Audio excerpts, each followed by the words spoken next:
Assalamu alaikum everyone.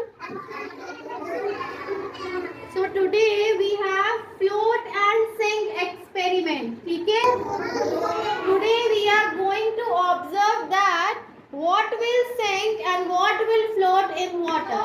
First we will put some pebbles in water. पहले कुछ हम pebbles डालेंगे. You know what are pebbles? Pebbles.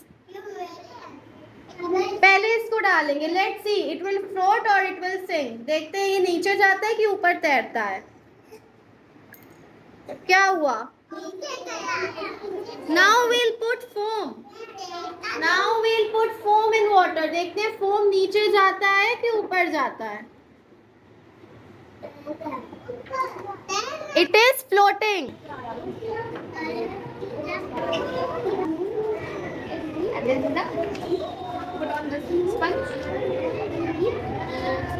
put on the sponge. Sponge.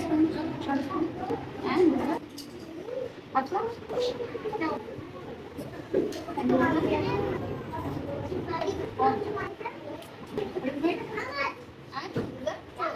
पानी ऊपर तैर रहा है ना, जो नीचे जाता है वो क्या हो गया?